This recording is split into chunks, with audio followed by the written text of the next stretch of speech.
angkat tanganmu, nyanyikan pujian ini.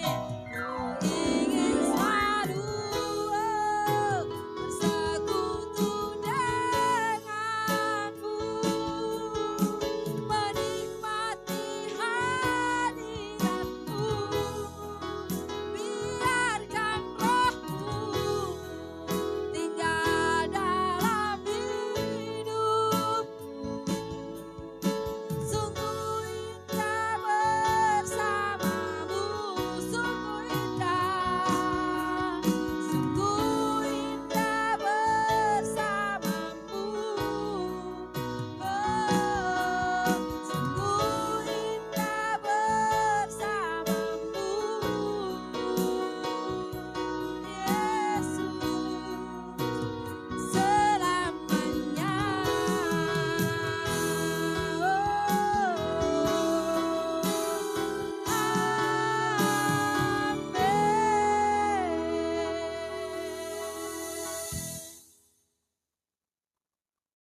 Puji nama Tuhan. Shalom Bapak Ibu Saudaraku yang dikasihi Tuhan Yesus Kristus. Sebelum kita bersama-sama belajar kebenaran firman Tuhan, tiba saatnya kita satu di dalam doa. Bapak, kami mengucap syukur buat kebaikan-Mu saat hari ini. Terima kasih buat anugerah, kemurahan yang Tuhan berikan dalam kehidupan kami. Kami boleh bernafas, kami boleh beraktivitas sepanjang minggu ini. Semua karena kemurahan Tuhan, semua karena kebaikan Tuhan. Terima kasih buat berkat-Mu sepanjang minggu ini. Terima kasih buat kebaikan-Mu sepanjang minggu ini.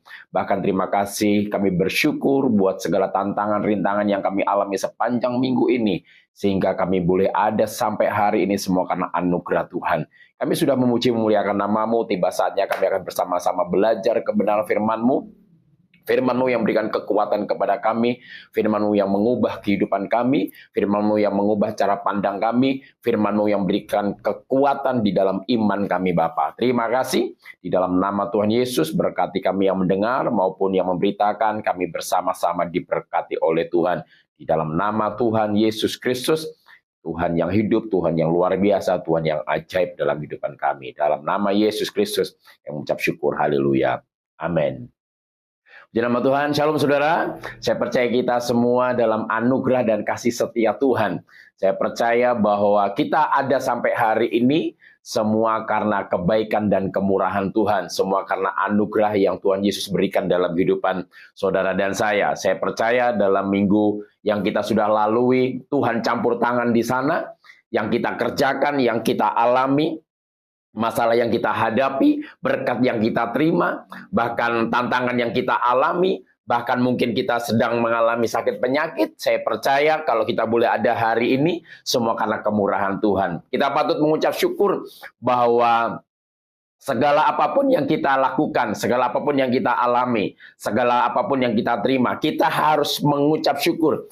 Karena di balik ucapan syukur ada berkat Tuhan yang sungguh luar biasa. Saudaraku yang dikasihi Tuhan Yesus Kristus, jangan pernah berhenti untuk mengucap syukur. Jangan pernah berhenti untuk kita berterima kasih kepada Tuhan. Apapun keberadaan saudara, harus tetap mengucap syukur. Karena firman Tuhan lain berkata, mengucap syukurlah di dalam segala hal. Saudaraku yang dikasihi Tuhan Yesus Kristus, saya percaya di mana ada ucapan syukur, ada Tuhan yang hadir di sana, dan Tuhan memberikan kekuatan penghiburan bagi saudara dan saya.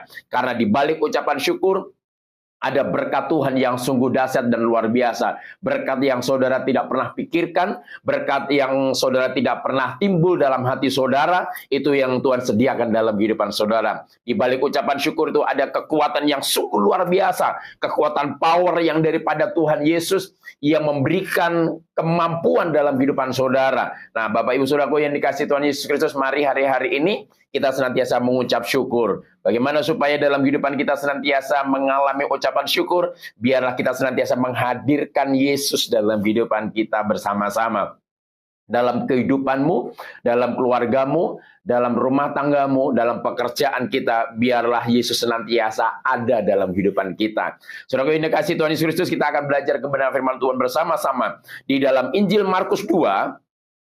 Injil Markus 2 ayat yang pertama sampai ayat yang ke-12. Firman Tuhan berkata demikian. Injil Markus 2 ayat yang pertama sampai ayat ke-12 tentang orang lumpuh disembuhkan. Firman Tuhan berkata demikian, saya akan membacakan. Saudara bisa simak dan saudara bisa baca di Alkitabnya masing-masing. Injil Markus 2 ayat yang pertama sampai ke-12. Firman Tuhan berkata demikian. Kemudian sesudah lewat beberapa hari, waktu Yesus datang lagi ke Kapernaum, tersiarlah kabar bahwa ia ada di rumah. Maka datanglah orang-orang berkerumun sehingga tidak ada lagi tempat, bahkan di muka pintu pun tidak. Sementara ia memberitakan firman kepada mereka. Ada orang-orang datang membawa kepadanya seorang lumpuh, digotong oleh 4 orang, tetapi mereka tidak dapat membawanya kepadanya karena orang banyak itu. Lalu mereka membuka atap yang di atasnya. Sesudah terbuka, mereka menurunkan tilam tempat orang lumpuh itu terbaring. Ketika Yesus melihat iman mereka, berkatalah ia kepada orang lumpuh itu, "Hai anakku, dosamu sudah diampuni." Tetapi di situ ada juga duduk beberapa ahli Taurat. Mereka berpikir dalam hatinya, "Mengapa orang ini berkata begitu? Ia menghujat Allah. Siapa yang dapat mengampuni dosa selain daripada Allah sendiri?" Tetapi Yesus segera mengetahui dalam hatinya bahwa mereka berpikir demikian. Lalu ia berkata kepada mereka, "Mengapa kamu berpikir begitu dalam hatimu? Manakah lebih mudah mengatakan kepada orang lumpuh ini, 'Dosamu sudah diampuni,' atau mengatakan, 'Bangunlah, angkatlah tilammu dan berjalan'? Tetapi supaya kamu tahu bahwa di dunia ini Anak Manusia berkuasa mengampuni dosa," berkatalah ia kepada orang lumpuh itu, "Kepadamu kukatakan, bangunlah, angkatlah tilammu, tempat tidurmu, dan pulanglah ke rumahmu." 12. Dan orang itu pun bangun segera mengangkat tempat tidurnya dan pergi keluar di hadapan orang-orang itu. Sehingga mereka semua takjub lalu memuliakan Allah. Katanya, "Yang begini belum pernah kita lihat." Saudaraku yang dikasihi Tuhan Yesus Kristus, biarlah firman Tuhan ini memberikan pelajaran kepada kita semuanya. Ada satu hal yang luar biasa. Ketika Yesus hadir di satu tempat, ada satu hal yang banyak mengalami perubahan. Yang menjadi pertanyaannya, adakah hari-hari ini selalu Yesus hadir dalam kehidupan kita? Yesus hadir dalam rumah tangga kita. Yesus hadir dalam keluarga, bahkan dalam pernikahan kita, dalam pekerjaan kita, bahkan terlebih dalam kehidupan kita. Nah, kalau memang Yesus sudah hadir dalam kehidupan kita, berarti begitu banyak perubahan yang terjadi dalam kehidupan saudara dan saya. Dari yang tidak baik menjadi baik, menjadi yang tidak benar menjadi benar, menjadi yang tidak berkenan menjadi diperkenankan oleh Tuhan. Sama seperti orang lumpuh saat dia mengalami pemulihan yang daripada Tuhan. Pada waktu itu Yesus hadir di daerah Kapernaum lagi, di mana di dalam rumah, satu rumah Yesus berada di sana. Pada saat itu ada begitu banyak orang yang berkerumun untuk mengalami kerinduan, mengalami sesuatu perubahan dalam kehidupannya. Orang haus dan lapar akan kebenaran. Sehingga ketika itu waktu Yesus menyampaikan kabar firman Tuhan, tidak ada tempat lagi, bahkan sampai di pintu-pintu, sampai di jendela-jendela, tidak ada tempat lagi untuk orang mendengarkan kabar baik itu.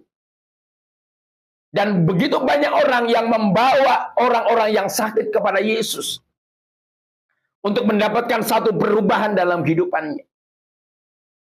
Nah, ini ada satu kisah, satu hal yang luar biasa. Seorang lumpuh yang dia tidak bisa berbuat apa-apa. Dia sudah tidak bisa berjalan dan dia harus digotong dengan beberapa orang. Ketika dia rindu membawa orang yang lumpuh ini untuk di hadapan Tuhan Yesus, dia tidak bisa lagi karena begitu saking padatnya orang memenuhi ruangan itu. Untuk mendengarkan kabar baik, untuk mendengarkan kabar sukacita, untuk mendengarkan kabar kebenaran firman Tuhan. Saya menghimbau kepada kita semuanya, selagi masih ada tempat di mana kita beribadah, di mana kita memuji menyembah Tuhan, di mana kita mendengarkan firman Tuhan. Saya mau kasih tahu, rajin-rajinlah datang beribadah kepada Tuhan. Karena suatu saat kita tidak ada tempat lagi untuk mendengarkan firman Tuhan. Nah, di sini kita bisa mengambil pelajaran bahwa orang lumpuh ini ketika dia dibawa kepada Yesus, Sudah tidak ada tempat lagi. Orang-orang berkerumun di sana. Tidak ada lagi tempat. Bahkan di muka pintu pun tidak. Sementara ia memberitakan firman kepada mereka. Pada waktu itu begitu banyak orang yang haus akan kebenaran firman Tuhan. Saya berdoa kepada kita semuanya, biarlah kita menjadi orang yang haus akan kebenaran firman Tuhan. Karena firman itulah yang membuat kita kuat untuk menghadapi setiap tantangan dan rintangan yang ada. Kalau kita tidak pernah baca firman Tuhan, kalau hanya 1 minggu 1 kali kita dengar di gereja, kita tidak akan mampu untuk menghadapi setiap tantangan-rintangan yang ada. Maka dari itu kita perlu yang namanya merenungkan firman Tuhan siang dan malam. Kebenaran firman Tuhan sudah sangat jelas. Barang siapa yang merenungkan Taurat Tuhan siang dan malam, berarti bahwa merenungkan, membaca firman Tuhan itu tiap hari, siang dan malam. Ada waktu kosong kita merenungkan firman Tuhan, ada waktu kosong kita membaca kebenaran firman Tuhan. Nah, ada orang-orang datang membawa kepadanya seorang lumpuh digotong oleh 4 orang. Orang lumpuh ini sudah tidak bisa berbuat apa-apa, namanya orang lumpuh, gak bisa bekerja, gak bisa melakukan segala sesuatu. Dia digotong oleh 4 orang. Supaya ada satu perubahan dalam kehidupan orang yang lumpuh ini. Tetapi karena 4 orang ini tidak bisa membawa orang lumpuh ini di hadapan Yesus, di hadapan Tuhan, maka dia mengambil keputusan untuk dia naik ke atap dan melobangi sebuah atap, dan dia menurunkan orang yang lumpuh itu tepat di mana Yesus berada. Saudara, ayat yang keempat di sana dikatakan begini, tetapi mereka tidak dapat membawanya kepadanya karena orang banyak itu, lalu mereka membuka atap yang di atasnya. Sesudah terbuka, mereka menurunkan tilam tempat orang lumpuh itu terbaring. Ketika Yesus melihat iman mereka, berkatalah ia kepada orang lumpuh itu, "Hai anakku, dosamu sudah diampuni." Saudaraku yang dikasihi Tuhan Yesus Kristus, ketika Yesus hadir, ada perubahan dari kita budak dosa menjadi orang yang diberkati oleh Tuhan. Dari orang yang tidak dikenal oleh Yesus, ketika Yesus hadir dalam kehidupan kita, kita datang kepada Tuhan, maka status kita berubah menjadi anak. Saya percaya, kalau kita anaknya Yesus, kalau kita anak Tuhan, maka saya percaya apapun yang kita gumulkan pasti Tuhan akan berkati, pasti Tuhan akan berikan tepat pada waktunya. Ada satu hal, Bapak Ibu Saudaraku yang dikasihi Tuhan Kristus. Ketika Yesus melihat iman mereka, jadi yang membawa satu hal yang luar biasa, yang membuat orang lumpuh ini diubah kehidupannya, bukan hanya dengan kesembuhan yang ia terima, yang daripada Tuhan Yesus, tetapi statusnya berubah menjadi anak. Hai anakku, dosamu sudah diampuni. Saudaraku yang dikasihi Tuhan Yesus Kristus, ternyata bahwa bukan hanya imannya orang yang sakit lumpuh saja, tetapi keempat orang ini memiliki iman yang sungguh luar biasa. Maka dari itu kita dalam keluarga, dalam rumah tangga, ketika kita mengalami tekanan masalah yang ada, pergumulan yang ada, jangan hanya satu orang memiliki iman. Lebih bagus dalam satu keluarga, suami, istri, dan anak ketika mengalami pergumulan, lebih bagus lagi kita punya iman yang sama-sama. Dalam satu kelompok, kalau kita ada pergumulan, lebih bagus memiliki iman yang sama-sama. Percaya sepenuhnya kepada Tuhan Yesus supaya ada satu mujizat. Sama seperti yang dialami oleh orang yang sakit lumpuh ini, Bapak Ibu Saudara. Bahwa ketika Yesus melihat iman mereka, mereka ini adalah orang yang sakit lumpuh, dan 4 orang yang menurunkan orang yang sakit, yang membawa naik ke atas atap dan menurunkannya tepat di mana Yesus berada. Saudaraku yang dikasihi Tuhan Yesus Kristus, mari hari-hari ini kita senantiasa menghadirkan Yesus dalam kehidupan kita. Kalau kita senantiasa menghadirkan Yesus dalam kehidupan kita, maka kita senantiasa ada ucapan syukur. Ada ucapan syukur. pergumulan belum dijawab, terus mengucap syukur. Tuhan, terima kasih buat pergumulan yang Engkau sudah berikan jalan keluar. Tuhan, aku mengucap syukur buat segala apa yang aku alami. Tuhan, aku mengucap syukur buat kekuatan sampai hari ini. Saudaraku ini kasih Tuhan Kristus, mari hari-hari ini biar kita senantiasa melibatkan Tuhan Yesus dalam kehidupan kita, dalam segala perkara, karena saya tahu bahwa Tuhan tahu yang terbaik.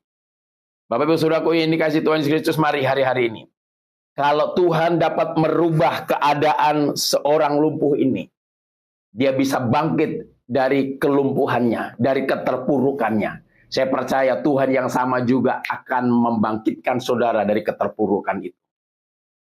Saya percaya sepenuhnya, kalau Yesus sanggup membangkitkan atau membuat orang lumpuh ini berjalan, bangkit dari keterpurukannya, bangkit dari kelumpuhannya.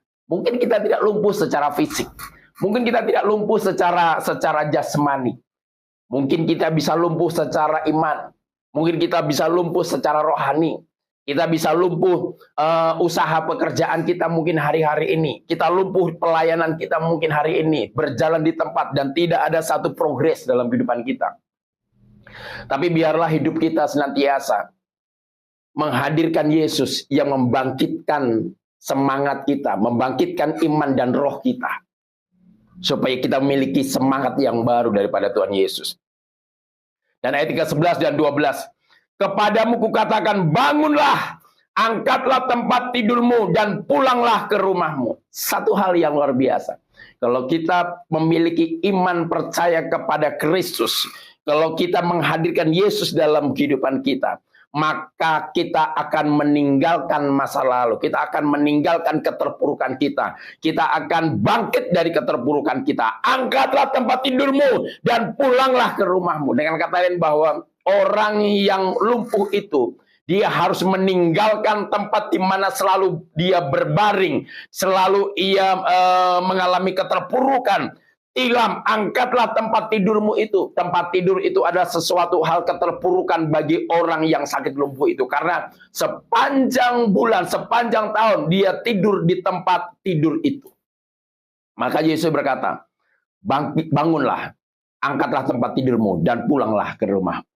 Dan saya mau berkata, Bapak Ibu Saudaraku ini kasih Tuhan Yesus Kristus, saya mau berkata buat saya secara pribadi, bangunlah dari keterpurukanmu, bangunlah dari segala kesesakanmu. Aku akan membuat engkau keluar dari kesesakan.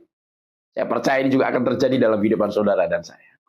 Saya percaya kita akan bangun dari keterpurukan kita. Kita akan bangun dari kesesakan kita. Bangkit dari kesesakan kita. Bangkit dari keterpurukan kita. Bangkit dari segala kekalahan kita. Bersama dengan Yesus, kita dapat melakukan perkara-perkara yang besar dan ajaib. Oh, haleluya. Saya percaya mujizat yang diterima oleh orang yang sakit lumpuh ini, saya percaya kita juga akan dapat menerimanya. Tepat pada waktunya, Tuhan akan beri jawaban dalam kehidupan kita. Sehingga firman Tuhan berkata, aku yang meratap, Tuhan gantikan yang menari-nari. Puji nama Tuhan, sukacita mengalir dalam kehidupan kita. Karena pertolongan kita asalnya daripada Tuhan Yesus. Tuhan Yesus memberkati. Mari kita satu dalam doa. Bapak, kami mengucap syukur buat kebaikan-Mu hari ini. Terima kasih buat anugerah. Terima kasih buat kuasa. Terima kasih buat kebenaran firman-Mu saat hari ini Tuhan. Saat hari ini, Hamba berdoa bagi setiap umat-Mu yang mendengarkan program ini. Hamba berdoa dalam nama Yesus, Tuhan berkati. Usaha pekerjaan keluarga pernikahan mereka. Pergumulan mereka Tuhan. Bahkan pelayanan mereka, hamba berdoa dalam nama Yesus, biarlah hal-hal yang spektakuler Tuhan, bahkan yang supranatural Tuhan, Engkau nyatakan dalam kehidupan mereka Tuhan. Berkat yang tidak pernah ia lihat, yang tidak pernah ia dengar, yang tidak pernah timbul dalam hatinya, Tuhan sediakan dalam kehidupannya. Bapak, hari ini kami juga berdoa buat bangsa dan negara kami Tuhan.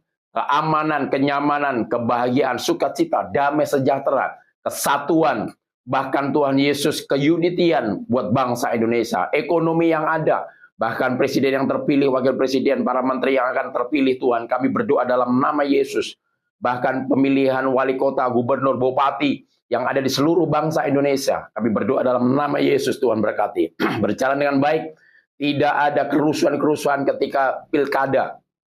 Aku berdoa dalam nama Yesus. Biarlah damai sejahtera terjadi buat bangsa Indonesia, Tuhan. Pertumbuhan ekonomi dengan baik luar biasa.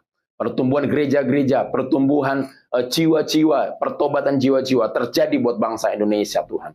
Di dalam nama Tuhan Yesus Kristus. Hamba selesai menyampaikan isi hatimu.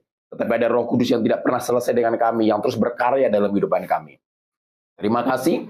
Biarlah Tuhan berkat Abraham, Ishak dan Yakub, penyertaan daripada Tuhan Yesus Kristus, penghiburan daripada Roh Kudus, mulai hari ini sampai Maranatha, Tuhan datang yang kedua kali. Yang percaya ditolong diberkati Tuhan, bersama-sama katakan, amin. Selamat hari Minggu, Tuhan Yesus memberkati.